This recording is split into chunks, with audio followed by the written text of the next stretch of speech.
guys, it's Shay. Welcome back to my channel, Shades of Injustice, where we talk all things social justice, including, but not limited to, relationships, domestic violence, sexual assault, BLM, racism, and so much more. Today, we're going to actually talk about the Parkland shooting and everything that has happened since then. As we know, the Parkland shooting happened February 14th, 2018, when a former student came up on the Parkland campus in Florida with an automatic rifle, an AR-15, and began to shoot. This resulted in the loss of 17 lives, students, faculty, and teachers. Since this shooting, it has created a big uproar in supporting stricter gun laws, and also, on the other hand, people fighting for their Second Amendment rights. Now, one thing I think a lot of people have to realize is the stricter gun laws does not mean that people are saying we need to take away gun rights. Why do civilians feel the need to have access or have an AR-15 in their arsenal, in their home, or even having anything that they can amend their gun with? Why do you need all that? So let's go back and look at the Second Amendment. The Second Amendment, the right to bear arms, was first instituted in the 1700s. It was during a time when a lot of civilians were used as the militia to fight against foreign dignitaries or foreign countries who came and wanted to take land. During the Revolutionary War, they found that militia forces could not be relied on for national defense, which is why they used civilians. So if you think about that, the government used civilians because sometimes it was easier to just use civilians to fight on their own turf than always having a formed militia or formed group come and fight. Also, if you think about the type of guns that they had during the 1700s versus what they have now in 2018, you will understand the reason why people are fighting for stricter gun laws. I, for one, believe that there should be stricter gun laws. I don't own a weapon, and I don't care to own a weapon, but I don't care if you own a weapon. But however, I don't think that you need an AR-15. You know, I think that having a regular handgun to make sure that you and your family are safe against any robberies or against anything like that, fine. That's fine. And nobody is saying that you can't have a regular handgun, but why do you need an automatic rifle? What's the purpose of having something that the army or the military has in their arsenal for when they're fighting wars? Why do regular civilians need to have access to that? That's the big dollar question, and that's what people are fighting for. Not to say that you don't have a right to bear arms, but you should not have an automatic rifle in your arsenal in your home. What's the point?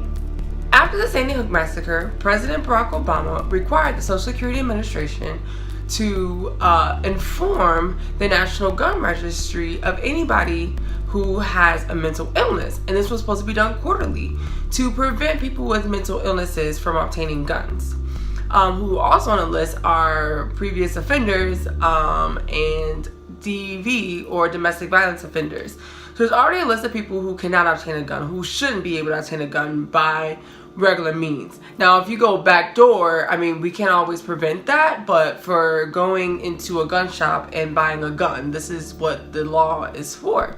Ironically, Trump, on February 28, 2017, revoked this, allowing that anybody, even people with mental illness, can go into a gun shop and get a gun. And then a year later, we have somebody with a mental illness going to Parkland and shooting the school, or shooting people in the school. And I just think that's really ironic. Now, to say that this person may not have been able to obtain a gun any other way, I don't think anybody's fighting that. But the fact that he made it possible for people with mental illnesses to be able to get access to guns after President Barack Obama made sure to not allow people with mental illnesses, I just find that very, very ironic. Shortly after the shooting, Florida Governor Rick Scott raised the age requirements for anyone being able to buy a gun. And some other states follow suit.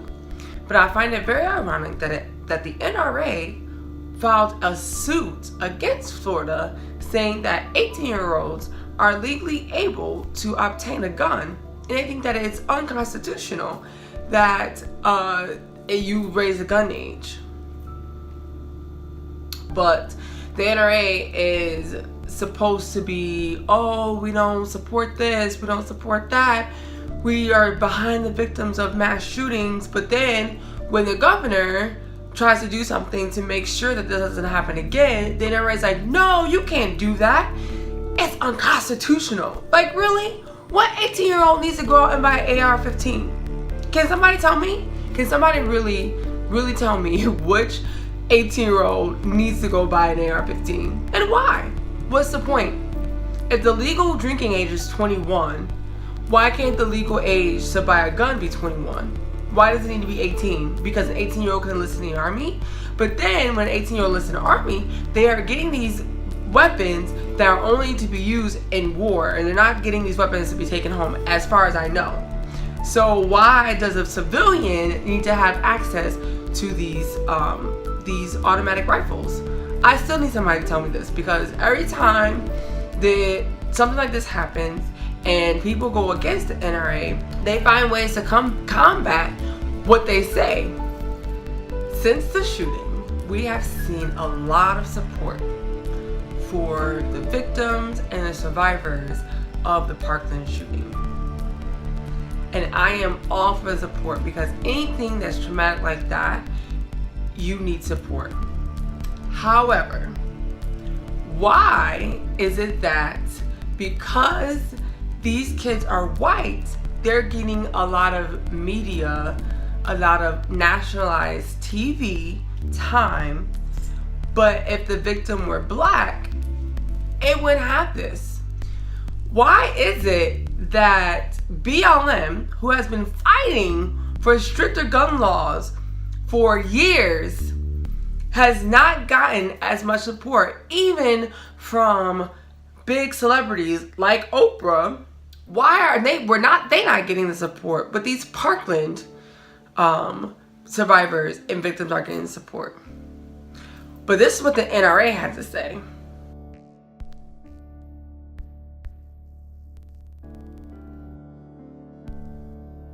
I really hate always having to pull the race card, but a lot of times the race card needs to be played.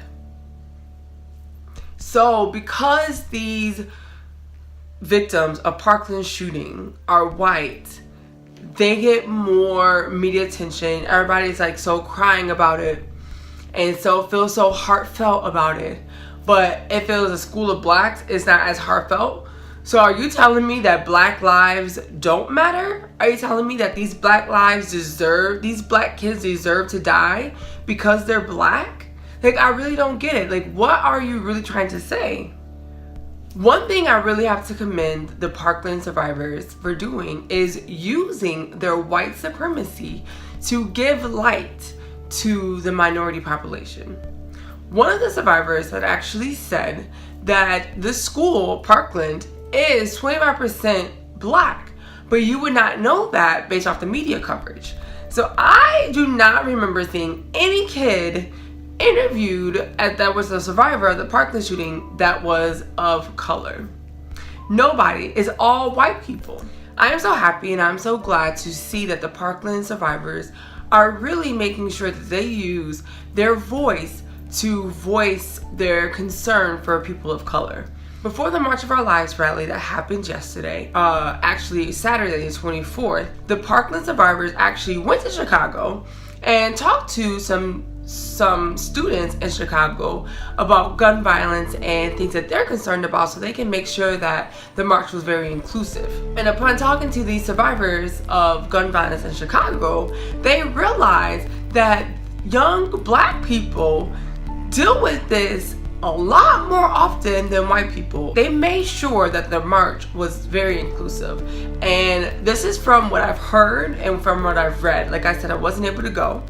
But I am very happy to hear that. The March of Our Lives was a rally centered around stricter gun laws and fighting for rights, saying that children shouldn't have to fight for their lives. They should be able to go to a safe place like school and not have to worry about losing their lives. What are your thoughts on stricter gun laws?